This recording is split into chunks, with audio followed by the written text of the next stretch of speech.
Hey guys, இன்னைக்கு நாம ஒரு செம்ம இன்ட்ரெஸ்டிங்கான ஃபேண்டசி அட்வென்ச்சர் வெப் சீரிஸ் பத்தி தான் பார்க்க போறோம். இந்த சீரிஸ்ல ஒரு 4 டீனேஜர்ஸ் ஒரு உல்ஃப் வந்து கடிச்சிருது. அதனால அவங்களுக்கு நிறைய பவர்ஸ் கிடைக்குது. ஆனாலும் அவங்களை கடிச்ச அந்த உல்ஃபே அடுத்த பௌர்ணமிக்குள்ள இவங்களை கொல்லணும்னு சொல்லிட்டு ஒவ்வொருத்தரையா தேடி வருதுங்க. இதுக்கப்புறம் இவங்க 4 பேரோட வாழ்க்கையில நடந்த ஃபேண்டசியான அட்வென்ச்சர்ஸ் சுவாரஸ்யமா சொல்றதுதான் உல்ஃப் பேக்ன்ற ஒரு ஃபேண்டசி அட்வென்ச்சர் வெப் சீரிஸ். இந்த வெப் சீரிஸ்ல மொத்தம் 8 எபிசோடு இருக்கு. ஒவ்வொரு எபிசோடையும் நம்ம ஒவ்வொரு வீடியோல பார்க்க போறோம். அடுத்த எபிசோட பாக்குறதுக்கு மறக்காம நம்ம சேனலை சப்ஸ்கிரைப் பண்ணாதவங்க சப்ஸ்கிரைப் பண்ணி வச்சுக்கோங்க. இந்த வீடியோ பிடிச்சிருந்தா லைக் பண்ணி விட்டுருங்க. நம்ம வீடியோவை ஸ்டார்ட் பண்ணிடலாம். ஓபன் பண்ணா காட்டுக்குள்ள ஒரு கார் போயிட்டு இருக்குங்க. அதுல இருந்து ஒரு ரேஞ்சர் இறங்கி பாக்குறாரு. அந்த காரை தீ பத்தி கொழுந்து விட்டு எரிஞ்சுக்கிட்டு இருக்கு. அப்படியே கட் பண்ணா ஒரு ஃபயர் சர்வீஸ் வண்டி வருது. டிராபிக்ல நிறைய கார் நிக்குது. அதுல நடுவுல ஒரு ஸ்கூல் பஸ்ஸை காமிக்கிறாங்க. அதுல ஒரு பையன் உட்கார்ந்து இருக்கான். ஹெட்போன்ல கால் பேசிக்கிட்டு இருக்கான். அவன் தான் நம்ம படத்தோட ஹீரோ. அவன் போன்ல அவனோட டாக்டர் கிட்ட தான் பேசிட்டு இருக்கான். எதுக்காகனா அவனுக்கு ஒரு டிசீஸ் இருக்கும். அதனால டாக்டர் நீ நல்லா சாப்பிட்டியா, ரன்னிங் போனியா, யோகா எல்லாம் பண்ணியா அப்படின்னு சொல்லிட்டு அவனோட ஹெல்த்த பத்தி கேட்டுட்டு இருக்காரு. இப்ப அந்த ஸ்கூல் வேன்ல இருந்து எல்லாரும் வெளியே ஜன்னல் வழியா எட்டி பாக்குறாங்க. என்னத்தடா அப்படி பாக்குறாங்க. நம்ம ஹீரோ எந்திரிச்சு போய் பார்த்தா அந்த காடை தீ பத்தி எரிஞ்சுக்கிட்டு இருக்கு. அப்போ நம்ம ஹீரோ வந்து ஒரு பொண்ணு கிட்ட போய் பேசுறான். அந்த பொண்ணு தான் நம்ம படத்தோட ஹீரோயின். இப்ப அந்த பஸ்ஸுக்குள்ள இருக்கிற ஒருத்தன் டிரைவர் கிட்ட போய் பிரச்சனை பண்ணிட்டு இருக்காங்க. எங்களை இங்கே இறக்கி விடு அப்படின்னு சொல்லிட்டு அந்த டிரைவரை வீடியோ எடுத்து மாட்டிட்டு இருக்கான். எதுக்காகனா அவங்க அப்பா அம்மா கிட்ட போட்டு காமிக்கிறதுக்காக. இதை பார்த்துட்டு கடுப்பான நம்ம ஹீரோயின் அவன் போனை புடுங்கி வெளியே எரிஞ்சிடலாம். உனக்கு என்ன பைத்தியமா அப்படின்னு கேட்டுட்டு அந்த போனை எடுத்து கீழே இறங்கி போறான். அங்க பயங்கரமா தீ பத்தி எரிஞ்சுக்கிட்டு இருக்கு. அது மட்டும் இல்லாம நிறைய வித்தியாசமான சவுண்ட் எல்லாம் கேட்க ஆரம்பிக்குது. இப்போ திடீர்னு அந்த காட்டுல இருந்த மிருகங்கள் எல்லாமே வெளியே ஓடி வந்து இவங்களை நோக்கி ஓடி வந்துகிட்டு இருக்குங்க. இவங்க எல்லாரும் பயந்து போய் கீழே இறங்கி ஓடுறானுங்க. அந்த மிருகங்கள் எல்லாம் வழியில வர எல்லாத்தையுமே முட்டி தூக்கி சாகடிச்சு பறக்க விட்டுக்கிட்டு போய்கிட்டு இருக்கு. இப்ப இந்த டைம்ல நம்ம ஹீரோ மட்டும் ஒரு மான் நின்று பாத்துக்கிட்டே இருக்கு. நம்ம ஹீரோ அந்த மானவே பாத்துக்கிட்டு இருக்கான். இப்ப நம்ம ஹீரோ நோக்கி ஒரு தீ பிடிச்ச காரு வேகமா வர நம்ம ஹீரோயின் வந்து அவனை அங்க இருந்து தள்ளி விட்டு காப்பாத்திடுறான். முட்டாள் நிக்காம வேமா இங்க இருந்து ஓடுறா அப்படின்னு சொல்லிட்டு நடந்து போறா. அவனோட பின்னாடி முதுகுல பார்த்தா ஏதோ ஒரு கடிச்ச காயம் இருக்கு. அதே மாதிரி நம்ம ஹீரோவோட ஷோல்டர்லயும் அந்த காயம் இருக்கு. இப்ப அப்படியே காட்டுக்குள்ள ஓடி போய் பார்த்தா அந்த காடை கொழுந்து விட்டு எரிஞ்சுக்கிட்டு இருக்குங்க. நம்ம ஹீரோயின் வீட்டுக்கு போயிட்டு கண்ணாடி எல்லாம் பாக்குறான். அவளோட முதுகுல ஒரு பெரிய காயம் இருக்கு. அப்படியே நம்ம ஹீரோவை காமிக்கிறாங்க. அவன் அப்படியே ஷோல்டர்ல ரத்தம் சொட்ட நடந்து வந்துகிட்டு இருக்கான். இப்ப ஹாஸ்பிட்டல்ல அவனை உன்னை எந்த விலங்கு கடிச்சிச்சு அப்படின்னு சொல்லி கேட்கவும் நம்மளால உல்ஃப்னு சொல்லிட்டு அப்படியே மயக்கம் போட்டு கீழே விழுந்துறாங்க. இப்ப அப்படியே கட் பண்ணா நம்ம ஹீரோ கண்ணை முடிச்சு பாக்குறான். ஹாஸ்பிட்டல்ல ஒரு பெட்ல அட்மிட் பண்ணிருக்காங்க. பக்கத்து பெட்ல பார்த்தா அந்த காட்டுல இவனை பாத்துட்டு இருந்துச்சுல ஒரு மானு, அதை படுத்து வச்சிருக்காங்க. அதோட வயிற்று கிழிச்சு ஒரு ஓனையோட கை அவனை நோக்கி வெளியே வருதுங்க. இப்ப அப்படியே அந்த டாக்டர் வந்துறாரு. பார்த்தா அது கனவு. இப்ப அவன் காயத்தை பாக்குறான். அது ரொம்பவே ஆழமா வந்து பதிஞ்சிருக்கு. அந்த டாக்டர், தம்பி நீ உயிர் பழச்சதே அதிசயம், அங்க இருந்து நிறைய பேர் வந்து செத்து போயிட்டாங்க, எவ்வளோ தப்புச்சுன்னு சொல்லி சந்தோஷப்பட்டுக்கப்பா அப்படின்னு சொல்லிட்டு அங்க இருந்து போயிடாரு.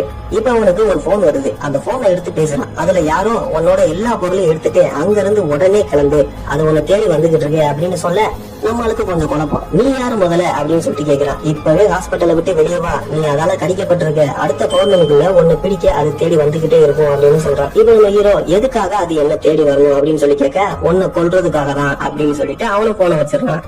இப்ப அவனுக்கு ஒரு மாதிரி வந்துருது. அதனால திருப்பி மயக்கம் போட்டு விழுந்துறான். இப்ப அப்படியே நம்ம ஹீரோயினை காமிக்கிறாங்க. அவங்க அப்பா கூட கார்ல வாக்குவாதம் பண்ணிட்டே போயிட்டு இருக்கா. அவளுக்கு இவனும் ஹீரோவும் ஓனாயா மாறுற மாதிரி இல்யூஷன் வந்து அவளுக்கு தோணுது.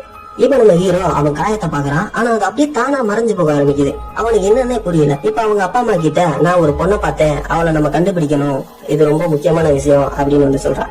இவ அப்படியே நம்ம ஹீரோயின் பாத்ரூம் கண்ணாடியில போய் அவளோட காயத்தை பாத்துக்கிட்டு இருக்கா. அப்ப அவளுக்கு ஒரு மாதிரி பண்ண ஆரம்பிக்குது. அப்படியே கீழே விழுந்துடுறா. அப்படியே எந்திரிச்சு பாக்கும்போது அந்த கண்ணாடியில நம்ம ஹீரோ அந்த ஹாஸ்பிட்டல்ல இருந்து பெட்ல படுத்திக்கிட்டு இவளை பாக்குற மாதிரி காமிக்குதுங்க. இப்ப நம்ம ஹீரோயின் அவங்க அப்பா கிட்ட நான் உடனே இங்க இருந்து கிளம்பணும் அப்படின்னு சொல்லிட்டு அங்க இருந்து கிளம்பிடான். இப்ப அப்படியே பார்ல அடுத்த ஒரு பொண்ணை காமிக்கிறாங்க. அதான் அவங்க அண்ணன் கூட பேசிக்கிட்டு இருக்கா. இவங்க 2 பேரும் யாருன்னா, ஆரம்பத்துல ஒரு ரேஞ்சரை காமிச்சிருப்பாங்களே, அதாவது கார்ல இருந்து இறங்கி தீ பத்தி எரியறத பாத்துட்டு இருந்திருப்பாருல, அவரோட 2 பசங்க தான் இவங்க. அவர் காட்டுல வந்து எங்கேயோ தொலைஞ்சு போயிட்டாரு போல. அதனால அவரை எப்படியாவது கண்டுபிடிக்கணும் அப்படின்னு சொல்லிதான் இவங்க பேசிக்கிட்டு இருக்காங்க. இப்ப பேசிட்டு இருக்கும் போது அவங்க அப்பாவோட காரை கண்டுபிடிச்சிட்டோம்னு சொல்லிட்டு அவளுக்கு ஒரு மெசேஜ் வருது. உடனே அங்க கிளம்பிடுறாங்க. இப்ப அப்படியே நம்ம ஹீரோயினை காமிக்கிறாங்க. இது வரைக்கும் இவ்வளவு வேகமா ஓடி வந்ததே கிடையாது. அந்த அளவுக்கு வேகமா ஓடி வராங்க. ஒரு இடத்துல வந்து நிக்கிறா. அப்படியே அந்த அண்ணன் தங்கச்சியை காமிக்கிறாங்க. இப்ப அவங்க கார் இருக்கிற இடத்துக்கு வந்துட்டாங்க. இப்ப அங்க இருந்து ஒரு போலீஸ்காரி வந்து அவங்க கிட்ட உங்க அப்பாவோட காரை கண்டுபிடிச்சிட்டோம், ஆனா உங்க அப்பாவை கண்டுபிடிக்கல, மேபி அவரை ஏதாவது விலங்கு கூட அட்டாக் பண்ணிருக்கலாம் அப்படின்னு சொல்லுவான். எந்த மாதிரி மிருகம்னு ஒண்ணு கேக்குறான். இப்போ ஒண்ணு கரடியா இருக்கும், இல்ல சிங்கம், இல்ல கடைசியா வந்து உல்ஃபா இருக்கும் அப்படின்னு வந்து சொல்றான். இப்ப அப்படியே நம்ம ஹீரோயினை காமிக்கிறாங்க. அவன் ஒரு எரிஞ்ச பில்டிங் குள்ள நடந்து போயிட்டு இருக்கா. அப்ப நம்ம ஹீரோவும் அங்க சடனா வந்துடுறான். ஏய் நீயா, நான் உனதான் தேடி வந்துகிட்டு இருக்கேன். எனக்கு ஒரு போன் வந்துச்சு. அந்த போன்ல இப்படி எல்லாம் சொன்னாங்க. இதெல்லாம் அந்த உள்பு நம்மள கடிச்சதுனாலதான் அப்படின்னு நினைக்கிறேன்னு சொல்லிட்டு அதை பத்தி பேசிட்டு இருக்கான். பேசிட்டு உள்ள போய் ஒரு கண்ணாடி முன்னாடி சட்டையை கழட்டிட்டு பாக்குறான். இந்த ஸ்பைடர்மேன்ல பீட்டர் பார்க்கர் எந்திரிச்ச உடனே கண்ணாடியை பார்க்கும்போது அவர் உடம்புல ஒரு டிஃபரன்ஸ் தெரியும் பாத்தீங்களா?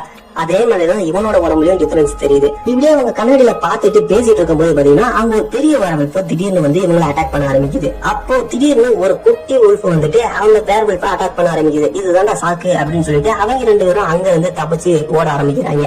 இப்ப அப்படியே கட் பண்ணா அந்த அண்ணன் தங்கச்சி 2 பேரும் காட்டுக்குள்ள நடந்து போயிட்டு இருக்காங்க. அந்த காட்டுல இன்னொருத்தன் விறுவிறுக்க ஓடி வந்துகிட்டு இருக்கான்.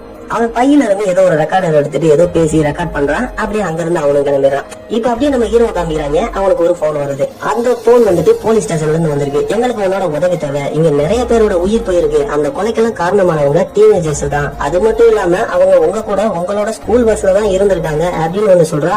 இவன் அந்த 4 பேருக்குமே வித்தியாசமா ஏதோ ஒரு சவுண்ட் வந்து கேட்க ஆரம்பிக்குது. உடம்புலாம் ஏதோ பண்ணுது. எல்லாரும் ஒரே டைரக்ஷன் நோக்கி ஓட ஆரம்பிக்கிறாங்க. இப்ப எல்லாரும் கடைசியா ஒரே இடத்துல வந்து நிக்கிறாங்க. பார்த்தா இப்ப அந்த 4 பேரோட கண்ணும் எல்லோ கலர்ல அப்படியே மின்ன ஆரம்பிக்கிறாங்க. இவங்க 4 பேருமே ஒரே ஸ்கூல்ல படிக்கிறவங்க தான். இப்ப நம்ம ஹீரோ என்னதான் நடக்குதுங்க, நம்மளுக்கு மட்டும் ஏன் இப்ப எல்லாம் நடக்குது, எதுக்காக நம்ம இங்க வந்திருக்கோம் அப்படின்னு சொல்லி கேட்ட அந்த தங்கச்சிகாரி சொல்றா, அதுக்கு காரணம் இன்னைக்கு வந்து ஃபுல் மூன், அதாவது பௌர்ணமி. நம்மளும் அது கிடைச்சதுனாலதான் இங்க வந்திருக்கோம் அப்படின்னு அவ சொல்ல அப்படியே ஃபர்ஸ்ட் எபிசோட வந்து முடிக்கிறாங்க. இதுதான் ஸ்டார்டிங்கே. இதுக்கப்புறம் தான் இனிமேல் கதையே ஆரம்பிக்க போது செம்ம இன்ட்ரெஸ்டிங்கா இருக்கும் அடுத்த வர எல்லா எபிசோடுமே. இப்ப இந்த எபிசோட்லாம் நம்ம ஒவ்வொரு எபிசோடா பாக்கலாமா, இல்ல மொத்தமா பாக்கலாமா, இல்ல பாதி பாதியா பிரிச்சு பாக்கலாமா அப்படின்றதெல்லாம் கமெண்ட் பாக்ஸ்ல உங்களுக்கு இஷ்டத்துக்கு ஏத்த மாதிரி கமெண்ட் பண்ணி விட்டீங்கன்னா அதுக்கேற்ற மாதிரி நான் ஆல்டர் பண்ணி ட்ரை பண்ணி வீடியோ மேக் பண்ணி போடுங்க. சோ எபிசோட் 2 பாக்குறதுக்காக மறக்காம நம்ம சேனலை சப்ஸ்கிரைப் பண்ணி வச்சுங்க. சோ இந்த வீடியோ எப்படி இருந்துச்சுன்னு சொல்லிட்டு அப்படியே லைக் பண்ண ஒரு தட்டி விட்டுருங்க. ஓகேங்களா? ஓகே, பார்ட் 2ல சந்திக்கலாம். அது வரைக்கும் தேங்க்ஸ் ஃபார் வாட்சிங் அண்ட் பை பை.